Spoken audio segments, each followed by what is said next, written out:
בתום ההרצאות שלהם. בבקשה.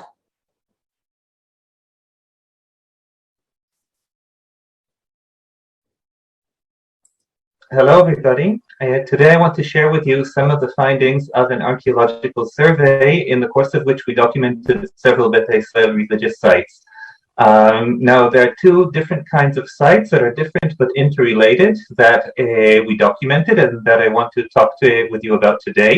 And these are Beta Israel holy sites and the dwelling places of the Beta Israel Meloksoch, and I'll explain about both sites as we go along.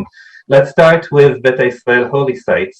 There were several places that were considered holy to the Beta Israel community. These could be sanctified either because of acts of bravery performed by members of the community, often in the context of the wars between the Beta Israel and the Christian Solomonic kingdom, and more commonly because they're associated with prestigious religious leaders of the Beta Israel, mostly the Meloksoch. And many of these sites are also believed to have been the sites where miracles took place, where one of the miracles that feature in these sites is fire descending from the heavens and consuming sacrifices offered by members of the community. On occasion, Beta Israel would conduct pilgrimage to these holy sites. Only people in a severe state of purity could access these sites. Only Jews were allowed to these sites. The pilgrims would purify themselves for several days as part of the pilgrimage, eating only uncooked chickpeas and immersing themselves in water in a daily basis. They would pray frequently, and it was believed that when they attained a sufficient degree of purity, a message from the divine could be revealed to them in their dreams, or if they were in need of healing, they would receive healing. In order to understand the Beta Israel Meloksoch and the sites associated with them, we need to take a step backwards and talk a little bit about Beta Israel history. Christianity first came to Ethiopia in the 4th century, to the late antique kingdom of Aksum, and in a gradual process in the Middle Ages, it spread south along the Ethiopian highlands. And in 1270, the Christian Solomonic kingdom was founded. In the years afterwards, it expanded into surrounding territories, and among other places that it expanded to are the regions inhabited by the Beta Israel. In a series of wars documented between the 15th and the 17th century between autonomous factions of the Beta Israel and the Solomonic kingdom, the Beta Israel gradually lost their political autonomy and came under direct Solomonic rule. Both the written sources and the Beta Israel oral tradition remember this time as a time of great hardship for the Beta Israel community. The Beta Israel oral tradition describes a wide-scale forced Christianization, and there was a great danger to the continued existence of the Beta Israel. And it was to overcome these challenges and enable the Beta Israel community to exist that the institution of the Meloksoch was founded. Now, in scholarly and popular publications, the Meloksoch have been referred to as monks, but because this term has a Christian connotation, and here we are dealing with a Beta Israel institution with unique characteristics at the request of several members of the Beta Israel community, I'm using the terminology used by the community. Some of the unique features of the Meloksoch. Their purpose was safeguarding the community and ensuring its continued existence. They serve de facto as a higher priesthood, performing the functions of priests, but considered at a higher spiritual level than the lay clergy, than the Kesoch. They were charged with consecrating, with a training and consecrating the priests. People who wanted to pursue a religious education and become religious leaders among the Beta Israel would come and study under them for several years and then be consecrated by them. And purity was a central issue in their lives. All the Beta Israel observed very strict purity laws, but the Meloksoch observed purity laws that were much, much stricter than those observed by the others. They could not come in contact with anyone from the laity. Any object they came in contact that had been touched before had to be purified, and they prepared their own food from basic ingredients because they could not accept prepared food from the laity. The Beta Israel believes that being a meloksoch is a divine appointment. One cannot choose to become a melokse, that's a singular of the meloksoch, but rather people pursuing a religious education could spend a prolonged period of time in the wilderness in prayer and purification, and if it was divine will that they lead the life of a melokse, it would be revealed to them in their dreams. The acts of the meloksoch in order to safeguard the Beta Israel community are apparent in numerous occasions in recorded Beta Israel history. One example is the following. In 1860, a Protestant mission was established aimed at converting the Beta Israel to Christianity, and the main adversaries of the missionaries were the meloksoch. They were the most learned religious leaders of the Beta Israel, and hence they were able to combat the theological points made by the missionaries, and they also imposed sanctions on people who converted to Christianity. When it was felt that things were dire and something extreme had to be done, in 1862, the Melokse Abba Mahari led an exodus of numerous members of the Beta Israel community that attempted to reach the Holy Land. The exodus was not successful, but to this day it's a symbol among the Beta Israel of their yearning for Jerusalem. From the late 19th century, the institution of the meloksoch began to decline, and only one melokse, Abba Bayene, made aliyah to the land of Israel.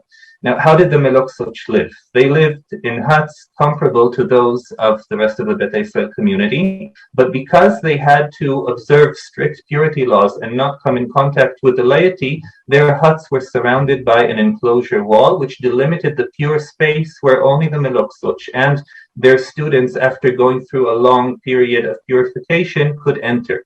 Because they served as supreme religious leaders, they also had a role in prayers in the synagogue. Mesgid is one of the terms used by the Beta Israel to refer to their synagogues.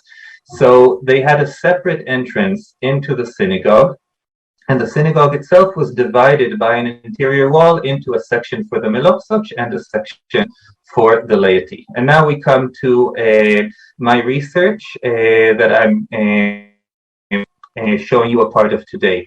My research for my PhD focused on understanding the way of life of the meloksoch and understanding the characteristics of the dwelling places of the meloksoch.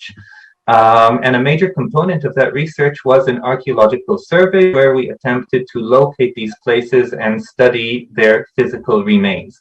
The survey was conducted under the auspices of the Ruhr University Bochum and the Hebrew University of Jerusalem, and we've been on 3 field seasons so far. Finding these places was a considerable challenge, especially because up until now, most Beta Israel villages and almost all other Beta Israel related sites have not been pinpointed with accuracy on maps. So finding the place is the first step in examining its remains. And even if we could find a place where we knew that the meloksoch lived, finding where they lived within that place was also challenging. How did we do this? We started by going over all information in the written sources about such places and conducting interviews with members of the Beta Israel community. Focused as much as possible on the characteristics of these places, their locations, and of course the way of life of the meloksoch. And we tried as much as was possible to pinpoint the general areas where these places were located on modern and historical maps. And then we went to the field, and in the field we would seek out elderly people who still remembered the Beta Israel community that used to reside in these areas and ask them to lead us to these places and point out their features. We documented the features, we extensively photographed these places, and then came back to members of the Beta Israel community originally from these places, showed them the photographs and asked them to tell us about these places, and combined all this information enabled us to reach an understanding of these sites and their characteristics. Here you see most of the sites that we've surveyed so far, and circled in blue are sites that are either Beta Israel holy sites or dwelling places of meloksoch, or both. And in the time remaining, I'll take you on a quick virtual tour of some of these sites. This is the holy site of Abba Gan, one of the most important religious sites of the Beta Israel. It's named after a Melokse who used to live here in seclusion. Here you see a plan of this site. The apex of the holy site is the hilltop. It was considered so holy that the pilgrims to this site would not go to the actual hilltop, but rather they gathered on the slope surrounding it. The hilltop itself is partially surrounded by an enclosure wall built by the Beta Israel community and has a stone heap on top.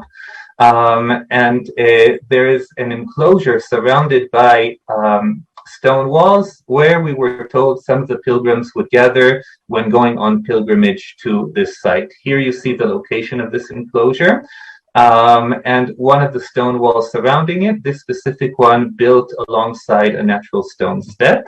And here you see a stone feature which I would have identified as a grindstone, but which we were told was used the pilgrims to prepare the raw chickpeas soaked in water, which they would consume as part of the pilgrimage. Here you see the apex of the holy site photographed from below. The most important site that we surveyed, for me, the high point of the survey was מעניינת, the last great center of the Melokzot, and the most important religious center of the Beta Israel in recent decades. Reaching it was not easy. It was a considerable adventure, but it was well worth it.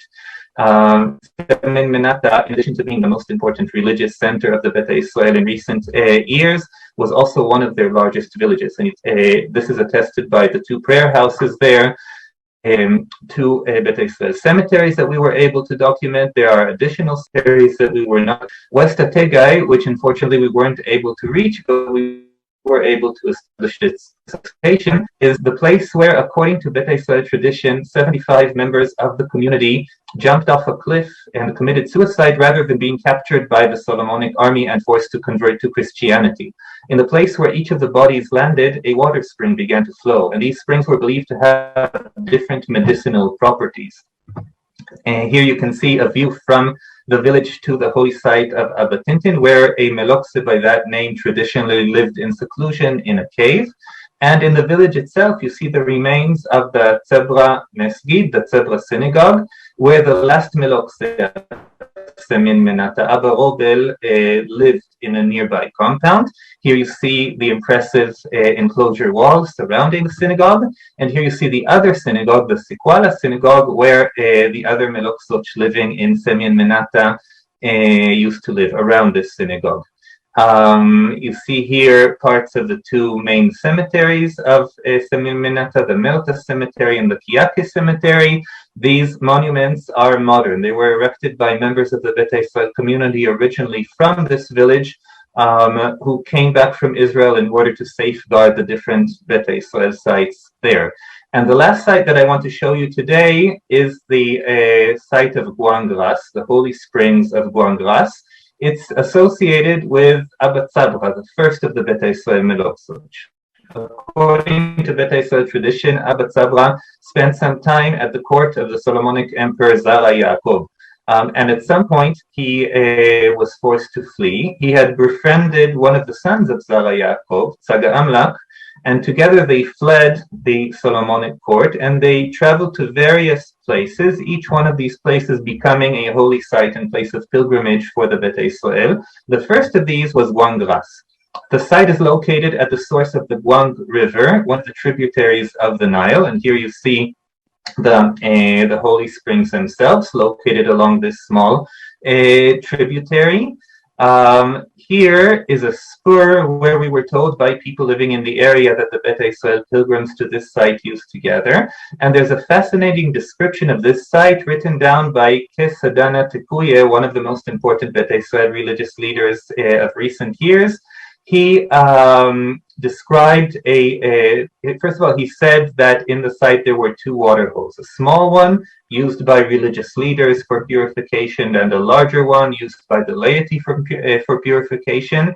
And he described how the Meloksoch living in Guaba, where he received his religious education, led members of the community in need of healing to this place and aided them in the healing process. He mentioned the colorful soil at the holy site and said that the different colors were believed to have had different medicinal properties. At the upper part of the tributary, there are two pools that seem to match his description in terms of size. And if you have a look at the colorful soil in the site, it does indeed match his description. So this was a small taste of some of the sites that we visited during the survey. A little bit about what I hope will be possible in the future. These are the regions inhabited by the Beta Israel, and the ones whose name is circled in blue are the ones that we surveyed in. In this survey, we surveyed only a small number of the subtotal of sites that are out there in these specific regions, and all these other regions circled in red, we haven't had a chance to visit holy sites and where Beta Israel Meloksoch lives, so there's still a lot out there to be discovered. And this topic that I talked with you about today is only one of the many fascinating topics that have to do with Beta Israel history and heritage that are almost completely undocumented and unknown. So just an example, right now I'm conducting research on the strongholds used by the Beta Israel in their wars with the Solomonic Kingdom, and they are also completely undocumented and almost completely unsearched. So just a few concluding thoughts. Beta Israel had amazing heritage. There are many aspects of this heritage that are undocumented, but we are fortunate to be living at a time where Beta Israel related sites can still be identified, located and studied in the field, and where there are still people accessible who remember these places from before the time when the Beta Israel made Aliyah to Israel. So I hope that documenting as much of this fascinating heritage as possible will be possible in the near future, so the future generations will also be able to be inspired by this heritage. Thank you very much.